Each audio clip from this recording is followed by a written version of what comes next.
সমুদ্র তীরবর্তী এলাকায় একটা জায়গা ছিল, জায়গাটার নাম দাসকল। জোরে বলুন, কি বললাম? দাসকল। সেখানে একজন ব্রাহ্মণ বাস করতেন, তার নাম হচ্ছে বিন্দুক। নামটা কি বললাম? জোরে বলুন, বিন্দুক। মনে মনে রাখবেন, কি বললাম? বিন্দুক। আর তার স্ত্রীর নাম কি ছিল? চঞ্চুলা। স্বামী স্ত্রীতে দিব্যি দিন কাটছিল, কিন্তু স্বামী কি করলো, কিছুদিন পরে অসৎ সঙ্গে মিশে বেশ্যালয়ে যেতে শুরু করলো। নতুন বিয়ে করেছে মেয়েটাকে। আচ্ছা, কোনো স্বামী নতুন বিবাহের পর তার স্ত্রী প্রত্যেকদিন অপেক্ষা করে থাকে স্বামীর জন্য, কখন আসবে, তাকে সেবা দেব, খাওয়াবো, যত্ন করব, এটা থাকে, ইচ্ছা থাকে মায়েদের। স্বামী বিবাহের পর স্ত্রীর প্রতি যদি কর্তব্য না করতে পারে, তাহলে সেই পুরুষকে বিবাহ করা উচিত নয়। শাস্ত্র পরিষ্কার করে বলেছে, যদি কোনো পুরুষ রোজগার করতে না পারে, যদি কোনো পুরুষ ভরণ পোষণ করতে না পারে বিবাহের পর তার স্ত্রীকে, তাহলে সেই স্বামীর বিবাহ করার কোনো অধিকার নেই। কারণ আপনি যাকে নিয়ে আসবেন সে তো অবলা, তাকে কিন্তু ভরণ পোষণ করার দায়িত্ব আপনার আছে, আপনাকে করতে হবে। কিন্তু সেই ব্রাহ্মণ, বিন্দুক ব্রাহ্মণ কি করলো না, প্রত্যেক দিন বেশ্যালয়ে যায়। এখন বেশ্যালয়ে যায়, রাত্রিতে ফিরে আসে, তার স্ত্রী ঘুমিয়ে যায়। কিছু মনে করবেন না মায়েরা, কামনা বাসনা প্রত্যেকটি নারী পুরুষের মধ্যেই আছে। সেই স্ত্রী প্রত্যেকদিন অপেক্ষা করে তাকে স্বামী সুখ লাভ করার জন্য, কিন্তু স্বামী সেই সুখ দিতে পারে না। হঠাৎ করে দেখলো স্বামী যখন বেশ্যাবৃত্তি করে বেড়ায়, তখন স্ত্রীর মনে কিন্তু পরপুরুষের চিন্তা হতে লাগলো। আর পরপুরুষের চিন্তা করতে করতে কিছুদিন পরে কোনো কোনো পুরুষের সঙ্গে সম্পর্ক করে বাড়িতে গিয়ে পুরুষের সঙ্গে মিলন করতে লাগলো, বাইরের পুরুষের সঙ্গে। এখন লক্ষ্য করুন মায়েরা, এর জন্য দায়ী কে বলুন তো? নারী খারাপ হবার মূলে অনেকটা দায়ী কিন্তু কে বলুন? স্বামী। স্বামী তাকে ঠিকঠাক আগলে রাখতে পারে না, তাই নারী উল্টো পাল্টা পথে চলে যায়।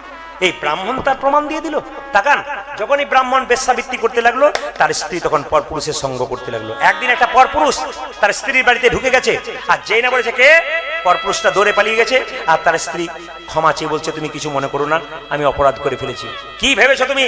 বারবার করে তাকে নানা রকম খারাপ খারাপ কথা বললো। শেষে বললো, শোনো, একটা সিদ্ধান্তে আসি, আমি বেশ্যালয়ে যাব। বলে, তুমি বেশ্যালয়ে যাও বলে তো আমার এই অবস্থা হয়েছে। বলছে, আমি বেশ্যালয়ে যাব, তুমি যা করছো করো, কিন্তু যে পুরুষের সঙ্গে সঙ্গ করবে তুমি কিন্তু তার কাছ থেকে টাকা নেবে, টাকার মাধ্যমে তুমি দেহ বিক্রি করবে, সংসার দিব্যি চলবে, কোনো অসুবিধা নেই, আমি বেশ্যাবৃত্তি যাব। এই সিদ্ধান্তে যখন এলো মায়েরা, হঠাৎ সেই বিন্দুক ব্রাহ্মণ একদিন মারা গেল। মায়েরা, কোনো পুরুষ যদি নিজ স্ত্রীকে ত্যাগ করে, নিজ স্ত্রীকে কষ্ট করে যদি বেশ্যাবৃত্তি করে, যদি অন্যায় কাজ করে, পরিষ্কার করে জেনে নিন, তাকে পিশাচ জন্ম নিতে হয়, তাকে নরকে যেতে হয়। এবং নরকে গিয়ে তাকে কিরকম শাস্তি দেওয়া হয় না, গরম লোহার ডান্ডার মধ্যে তাকে জড়িয়ে রাখা হয়, এবং তারপর তাকে পিশাচ জনিতে জন্ম হয়। এই বিন্দুক ব্রাহ্মণের পিশাচ জনিত জন্ম হলো, সে বিন্ধ্যাচল পর্বতে গিয়ে রইল পিশাচ রূপে। আপনারা বলবেন পিশাচ কাকে বলে? ভূত এবং পেতনির নিচে যেটা হয়, আরো নিচু, সেটা হচ্ছে পিশাচ জনি। সেই পিশাচ জনিতে অন্যায় করার জন্য জন্ম নিল। তার স্ত্রী একদিন এরকম খারাপ কাজ করতে করতে তার বয়স হয়ে গেল, কোনো পুরুষ তার কাছে আসে না। একদিন সে আফসোস করতে করতে মনে মনে ভাবলো, আমি তো সারা জীবন অন্যায় করলাম, আমার স্বামী অন্যায় করলো, তা পাপ করলে নাকি শুনেছি তীর্থে গেলে পাপের খণ্ডন হয়। তীর্থে তীর্থে বেড়াতে বেড়াতে হঠাৎ দেখতে পেল একটা গঙ্গার তীরে একজন ব্রাহ্মণ পাঠ করছে শিব পুরাণের কথা।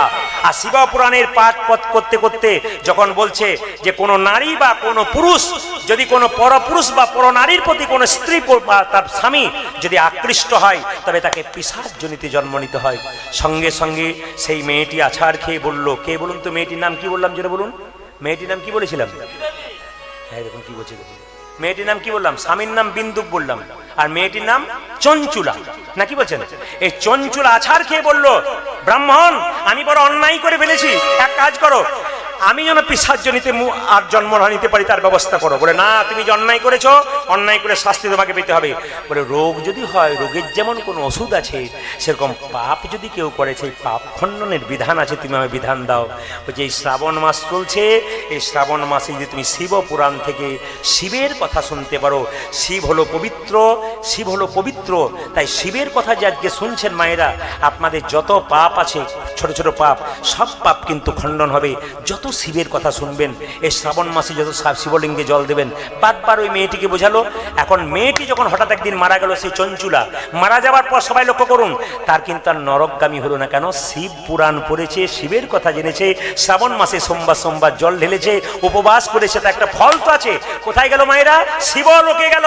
শিবলোকে গিয়ে দুর্গা দেবী পার্বতী জিজ্ঞেস করছে, এই যে চঞ্চুলা, তুমি কেন এরকম করে চুপ করে বসে, কি হয়েছে? বলছে, আমার একটি মাত্র অশান্তি। বলে কি? আমি তো পিশাচজনি থেকে মুক্তি পেলাম শিব পুরাণ পড়ে, শিবের কথা শুনে। আমার স্বামী হলো, সে যতই অন্যায় করুক তবু তো স্বামী বটে, সে তো পিশাচজনি ভোগ করছে, তার জন্য আমি চিন্তা করছি তার কি অবস্থা হবে। বলে, শোনো, এক কাজ করো, নারায়ণের যেমন একজন নারায়ণ গুণগান গাইতো, তার নাম কি? নারদ। ঠিক সেরকম শিবের গুণগান গাচ্ছ, তার নাম তম্বুর। নামটা কি বলুন তো? তম্বুর। বলছে, তম্বুরকে নিয়ে তুমি চলে যাও বিন্ধ্যাচল পর্বতে, তোমার স্বামী সেখানে পিশাচ হয়ে আছে, সেই তম্বুর সেখানে শিব কথা শোনাবে, আর তোমার স্বামী পিশাচ থেকে মুক্তি হয়ে যাবে। মায়েরা, তম্বুর সেখানে গেল, আর যাওয়ার সঙ্গে সঙ্গে ওই চঞ্চুলার সঙ্গে গিয়ে তার স্বামীকে উদ্ধার করে দিল। তাহলে শিবের কথা শুনলে কত লাভ হয়। তাই আমি আপনাদের বলবো, জোরে বলুন, শিব পুরাণ কি জয়, বাবা মহাদেব কি জয়, বাবা মহাদেব কি জয়। আপনারা বাবা শিবলিঙ্গে কটা পাতা দেবেন? কটা পাতা দেবেন? পাতা যদি পান আপনারা সবসময় বিজোড় দেবেন, সবচাইতে ভালো হয়। না না, যদি আপনার পাতা না থাকে শুকনো ছেঁড়া পাতাও দিতে পারেন। বাবার এক নাম কি বলুন তো? আশুতোষ। আপনি যদি না পান তাহলে কোনো পাতা কোথাও থেকে এনে গুঁড়ি করে বাড়িতে রাখতে পারেন, সেই গুঁড়ি পাতাগুলোকে, শুকনো পাতাগুলোকে আপনি দিতে পারেন। বাবা অল্পতে সন্তুষ্ট।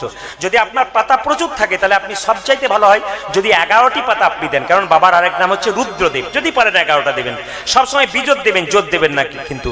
তাই সবার কাছে নিবেদন রইল, বাবা ভোলানাথ কি, বা শিব পুরাণ কি, রাধা রানী কি। যাদের ঘুম আসছে তাদের কি? না, ঘুম আসে না। হাওড়া জেলাতে 9, 10টা 11টার সময় ঘুম আসে না, আমাদের ওইদিকে ঘুম আসে। আপনাদের আমি দেখেছি হাওড়া জেলায় গান করতেছে 10টার পরে আসর। বললাম, দাদা ঘুমিয়ে পড়বে না? বলে, আমরা তো বাজার থেকে 11 থেকে আসি। আর ঘুম ভাঙবে না? মানে ঘুম কারো হবে না। জোরে বলুন, রাধা রানী কি, শ্যাম সুন্দর কি, মদন মোহন কি, সচিব